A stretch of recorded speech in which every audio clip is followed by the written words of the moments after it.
Well guys, everyone's favorite data miner is back at it again and has dug up some massive leaks around the next Battlefield Battle Royale. From lore to in-game mechanics, Temporyal has found all sorts of crazy info that sheds light on the franchise's biggest change ever. A massive, full-on Battle Royale to rival the likes of Warzone, in addition to the game's core multiplayer and single-player offerings. Now, we've gotten some Battle Royale news in the past, with Tom Henderson revealing that this next title is set to have free-to-play modes as well as Temporyal himself, mentioning that things like a shrinking circle, squad sizes, loot rarity, and body armor were all parts of a fragmented game client, where perhaps the current playtest was ripped out of the larger internal game file with traces of the Battle Royale left behind.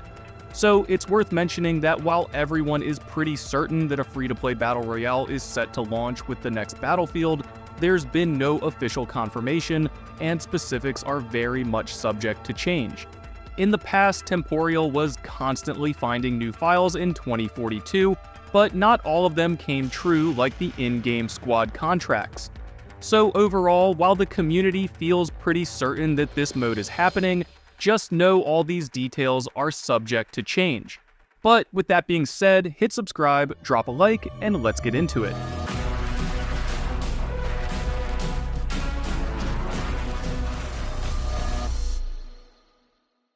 Now, right off the rip, all of today's leaks are simply formatted as bullet points with features and brief descriptions, posted over on Reddit so you can check it out yourself with the link below. But kicking things off right at the top, Temporyal lists the game mode's description as drop into the combat zone and prepare for hostile contact, loot weapons, gadgets, and call-ins for tactical advantage, complete missions, secure intel, and custom weapon drops, and stay ahead of the collapsing NXC Flamefront. Be the last squad standing to win, with the lore description reading as after an explosive disaster exposes a classified military R&D facility to attack by multiple unidentified private military groups, the handler deploys an elite squad to secure the site before its secrets can fall into the wrong hands. Now, while this lore seems to be pretty vague, Temporyal also included a description of each faction and their respective squads on Twitter, as it appears the game will be divided between NATO and Pax Armada, with their respective squads featuring the UK's Infantry Armoured Division, a German Tier 1 assault team, and Egypt's Rapid Deployment Forces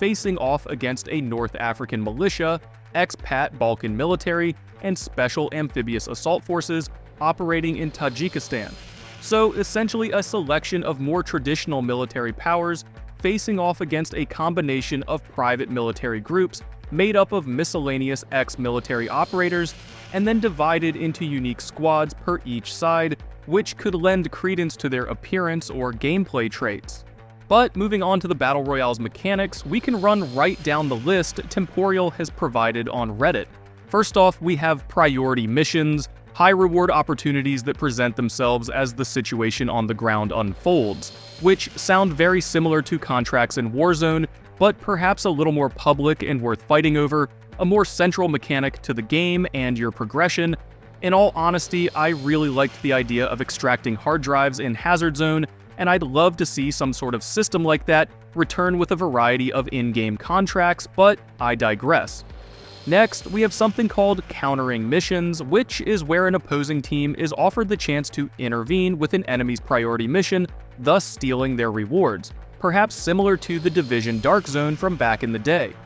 Moving on, and it appears vehicles are once again confirmed for this Battle Royale, as vehicle keycards can be found to unlock powerful vehicles from vehicle containers, which sounds very similar to Firestorm's garage system. Next, custom weapon drops will be featured similar to Warzone, but appear to only hold one weapon at a time and can be earned from in-game missions, making your custom weapons a much more valuable item, as you'll have to earn your kit piece by piece. Now, along with these custom weapons, you'll also be able to earn field upgrades just like your weapons via in-game missions, while also being able to search for upgraded armor and lootable chests, which can host rare or class-specific gear. And again, following other Battle Royales, Battlefield will feature a second chance free redeploy as well as redeploy points, which are rare loot items that allow players to bring back their downed teammate, but can be challenged by enemies who are able to halt their return, which sounds like a similar system to, say, Apex Legends, but with a little more of a process.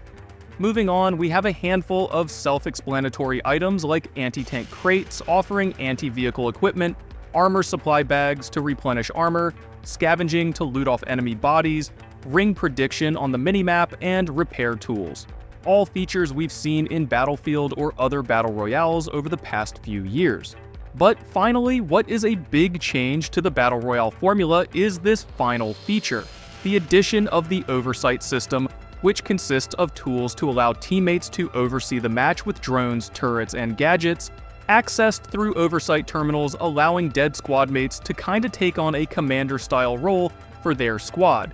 But even without an oversight terminal, dead squad mates will be able to access public cameras and survey the map, similar to something like Rainbow Six, creating a whole closed-loop gameplay system where players can drop in, fight over missions, die, assist in oversight, and then be redeployed by their squad mates. But there you guys have this weekend's leaks. A rather standard battle royale experience with a closing ring of gas, a body armor system, and even weapon drops, however, now with a whole new layer because of the Overwatch system, something I'm pretty curious to get my hands on because I do have to admit it sounds really overpowered. But guys, like always, drop those comments below and let me know what you're thinking after all these leaks. I'm excited to see if EA can actually get Battlefield right again, much less make a whole AAA multiplayer, narrative, and battle royale experience without it going up in flames. And for everything else Battlefield, stay tuned and subscribe, and as always, thank you guys for watching.